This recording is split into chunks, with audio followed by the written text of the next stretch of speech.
Welcome students in our this session, and this is your assignment number 4, and today is 20th April, and in this session I'm going to teach you about the modifications of leaf. Now before I start with this session, you should have to understand the meaning of this word modification. So modification means the changes that occur in the leaf. So there are so many modifications that occur in the leaf. This we are going to study under this assignment. This is assignment number 4. So here we start. The modification of leaf.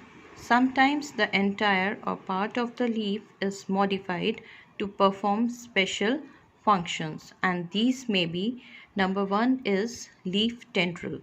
In some weak stem plants, the leaf is modified into a tendril which helps the plant in climbing. For example, sweet pea and smilex. Now these are new names for you, but if you have seen the pea plant, you can see the tendrils. I have drawn a picture for you. In this you can easily see the leaf tendril, and these leaf tendril, they give support for climbing to the plant. And the other example other than the sweet pea is smilex. It is also a plant which have a leaf tendril. So it is necessary as it gives supports for climbing to the plant. Now the other modification, the second type of modification is leaf spine. Now in leaf spines, in the leaves of xerophytes, xerophytes are the desert plants. The plants that grows in desert is known as xerophytes. Now for example, like cactus, the leaves are modified into spines. If you have seen the cactus plant, you have seen that there are no leaves in that plant, but it has spines which act as a leaf for that plant. Now the spines prevent the water loss during transpiration. The work of that spine is it prevent the water loss during the transpiration. For example, Opuntia, and Opuntia is known as cactus plant only. So here is a picture of cactus plant. You can see easily the fleshy stem of the cactus plant, the branch of the cactus plant, and the spines. And these spines, they are known as modified leaves. As this cactus plants, they do not have leaves, but the spines, they plays a role of leaves for the cactus plant. So these are the two types of modification. Now we come to the next, number 3. Now the third modification of leaf is scale leaves. These leaves stores food and water and become thick and fleshy. For example, onion and ginger. You have seen onion in your homes also. So these are known as scale leaves, and they store the food in their form of a fleshy stem, and they become thick, and they store water also inside them. Now come to the next modification, that is phylloid. Sometimes the leaf petiole is modified into flattened green leaf-like structure called phylloid. It helps in conservation of water and reduces water loss. Now this phylloid, it also helps in the conservation of water, in the preservation of water, and it also reduces the water loss.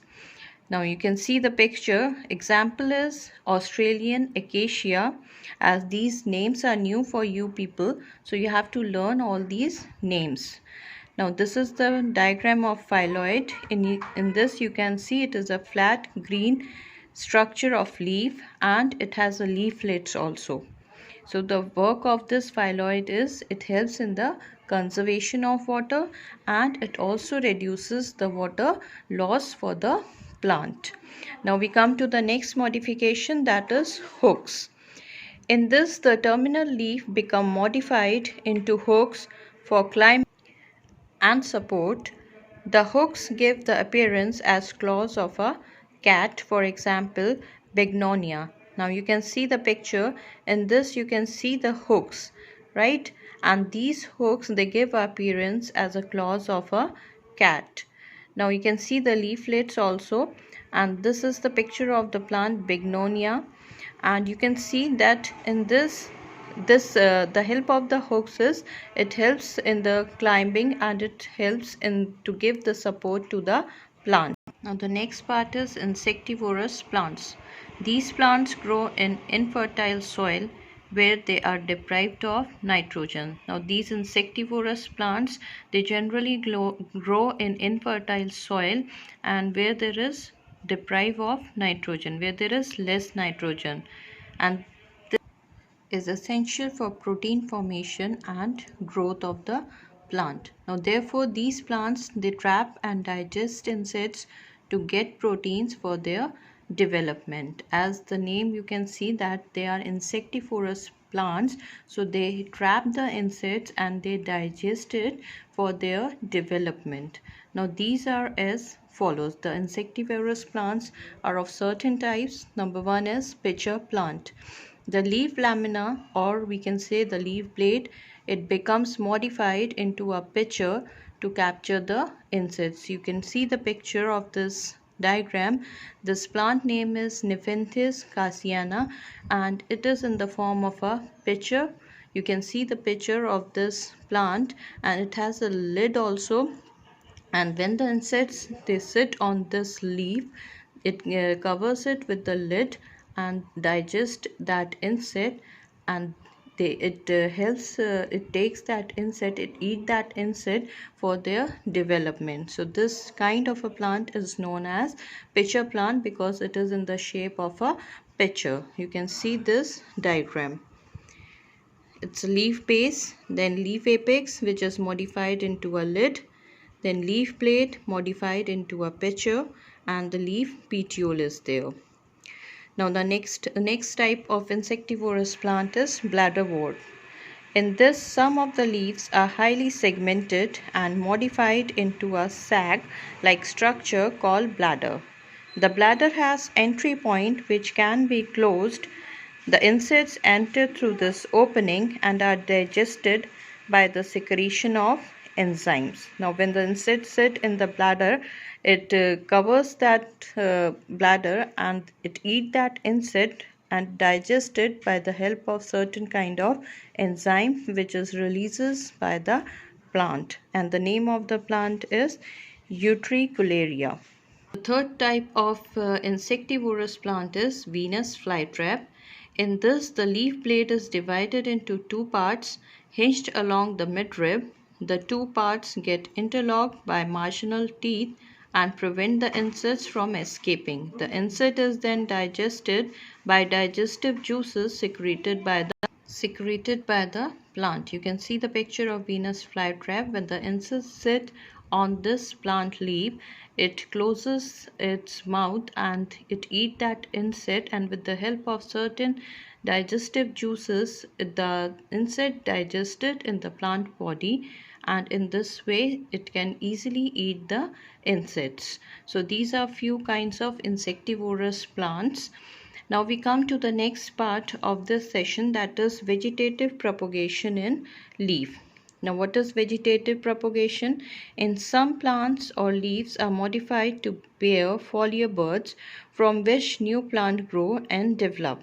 For example, bryophyllum. Now another name for bryophyllum leaf is sprout leaf plant, and begonia, its other name is elephant ear plant.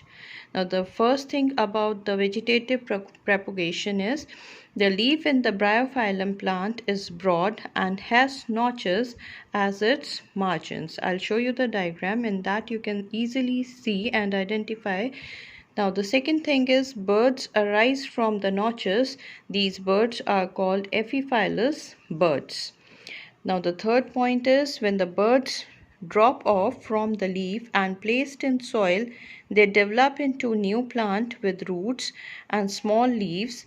The vegetative propagation in begonia is also in the similar way. Now both the plants, they have this similar kind of vegetative propagation. Now I'll show you the diagram of bryophyllum.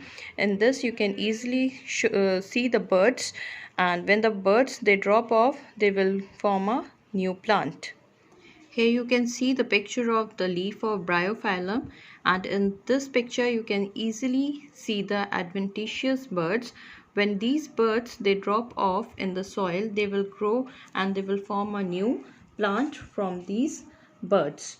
So these are this is known as the vegetative propagation, and this is similar in begonia plant as well as in bryophyllum plant. Now on the basis of this assignment, I am going to ask few questions, and these questions you have to write in your copies. Now the first question is, what is meant by leaf tendrils? Second, what is phylloid? Third, what are insectivorous plants? Fourth is, draw a label diagram of cactus and color it also. Then next is, give one function of the following. One is leaf tendril and the second is leaf spine. As I also told you that what are the function of these two, so you have to write the function of leaf tendril and leaf spine in your copies. Question 6, define epiphyllous birds. Question 7, give one example of each. You have to write one example for all of these. First is leaf tendril, second is leaf spine, third is the scale leaves, fourth phylloid, fifth hooks, and sixth is insectivorous plant. So you have to give one example for each of the following. Now along with this assignment, this video assignment, I am going to send you one PDF file of the same assignment so that you can easily able to study from it and you can draw the diagram as well. Children, go through the assignment and please answer these questions and write the answers in your copy. And till then, thank you, and soon I upload the next session for you.